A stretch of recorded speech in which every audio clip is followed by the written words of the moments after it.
Seth, Bruce, Elaine, my wife, his grandmother, maternal grandparents. We are here tonight to celebrate the forthcoming bar mitzvah of Seth. Bar mitzvah is associated with time. Bar mitzvah is not like graduation, which could occur at different times for different people. Some make it sooner, some take a little longer. It's not like marriage, which is at different times for different people.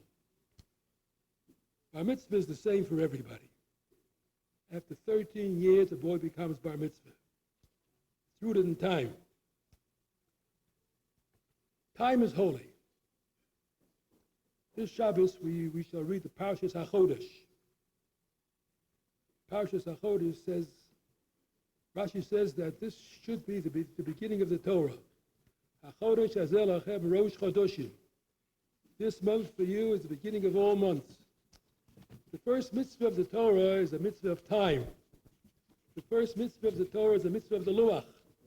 That's how important time is. Time is democratic. It's constant. It is the same for everybody. There are 60 seconds in a minute for all of us, and 60 minutes in an hour for all of us, and we cannot change it. But we blame all of our faults on time. We say time drags. It's nonsense. Time can't drag. We drag. We are slothful. We are lazy. We say time drags. We say time flies. Nonsense. Time doesn't fly. We may be a little diligent, working too fast, too hard. We blame it on time. The creation of the world was the creation of time. When God created the world, He created time. He created Vayera Vayivoka Yom Echad. Vayera Vayivoka Yom Sheni. God was creating time. That's how important time is. After this 7 days of creation, God rested on the 7th day. And the Torah tells it in the Vayachulu HaShemayim V'Yoretz V'chol Tzavam. But the word Shabbos isn't mentioned. Vayachal Elokim Bayom HaShvi, the 7th day, a time frame. Vayishbos Bayom HaShvi, he rested on the 7th day. Vayvarach Elokim Es Yom HaShvi, he blessed the 7th day, a time frame. The 7th day doesn't become Shabbos until the Aseres HaDibros. When the Aseres HaDibros says, Uvayom HaShvi, Shabbos LaShem Elokecha. Then the 7th day becomes Shabbos. But until then, it was only a time frame. God created the world, and He created a time frame, time in which He rested. We have the power to sanctify time. It was one of the powers that were given to us as a people.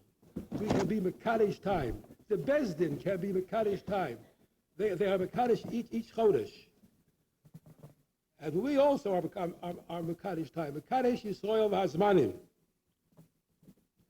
There's a popular saying that time is money. It's more than money. Time is Kodesh. Time is holy. The Gemara tells us that Shabbos is supposed to be Chetziol Hashem v'Chetziol Lachem. Half of the time to God and half for yourself. It would be a good idea if we could take that thought and extend it to every single day of our lives. Devote half of each day for God and half for our own purposes. What a wonderful world it would be. Zman, time, it has particular significance in Jewish halacha. Many mitzvahs are called mitzvot shehazman gromo, mitzvahs which are caused by time. And it makes a great difference in halacha whether a mitzvah is a mitzvah shehazman gromo or not. Time is an important factor. Seth, bar mitzvah is a sanctification of time.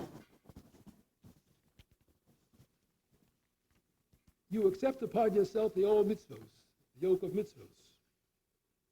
We have the introduction of tefillin.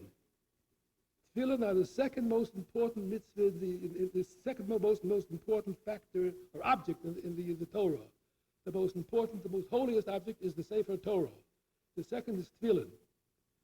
The law was that when a man had to take an oath, the shua, the bezdin, just as today a man takes an oath on a Bible, in the Torah's times, in the Gemara's times, a man took a shua with the Sefer Torah in his hands. Certain people, some people, Talmidei Chachamim, could take an oath with tefillin. Tefillin were almost as important as the Sefer Torah. A boy doesn't put on tefillin during the formative years of his life. He fulfills all the other mitzvahs. A boy who isn't by mitzvah eats matzah on Pesach. A boy who isn't by mitzvah sits in the sukkah on Sukkot. He benches Esrog, but he doesn't put on tefillin. Tefillin has to have shmiri yosera, an additional guardianship, additional dedication, an additional devotion beyond that which a boy can give. But at the age of 13, a boy puts on tefillin. And Seth, the introduction of tefillin in bar mitzvah marks the introduction of kedusha in your life. What is kedusha? What is holiness? Holiness represents several things. It first is a relationship with God. When you put on your tefillin or any other mitzvah, you are to think to yourself, I am fulfilling God's will. I am doing what God wants me to do. Kedusha is also a state of mind. A state of mind. It's a state of mind which realizes that there is an ayin roeh, an eye which sees, an ozen shomas, an ear that hears. All that you do is written down. Kedusha means responsibility, which is what a boy who becomes bar mitzvah has to begin doing. Responsible for his actions, for his thoughts. All people are created by God, and respect is demanded for all people. Recently, some unholy acts have been committed by Jews. We are ashamed of them, and the leaders of the Jewish state have expressed our shame at them. This is not the way Jews act. Jews respect others. And Seth, kedusha is learning Torah, the greatest mitzvah at all. To learn Torah. Think of it day and night. Seth, kedusha also means respect for parents and elders, the Taryag mitzvos. When I was your age, Seth, when I became a bar mitzvah, the world was a little different than it is today. Maybe it was much different. Thank God you live in an environment which is shielded from the non-Jewish world. You live in an almost exclusively Jewish environment. I wasn't brought up that way. I went to a yeshiva, but somehow the non-Jewish world impinged itself on our world too. We tried to make a separation, but it wasn't a full separation. And there were things that were told to us which could apply to you too. We were told that you are to conduct your life, so that the world will say, this is a Jewish boy. We are proud of him.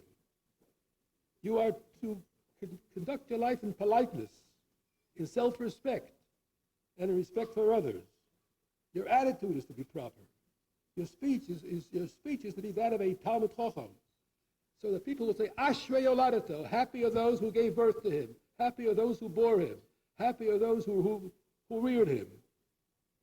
And happy are we to have this sample of a Jewish boy. Those are the things which were told to me a long time ago, Seth. They still hold true. I recall events in your life, Seth, which I can always remember. I remember your bris. I lived in Poughkeepsie, New York. I had to get up 5 o'clock in the morning to come here for your bris. I never forgave you for it. But I was here. Your name, Yemen Zayd, you were named for my father, and for your grandmother's father.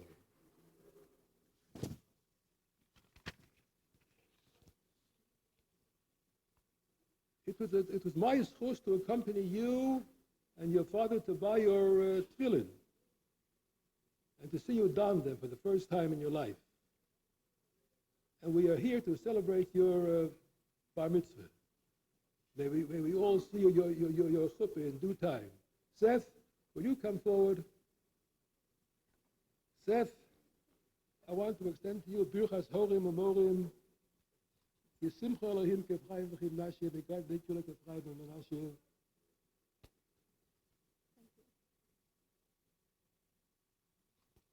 May He give you nachas and kol tuv.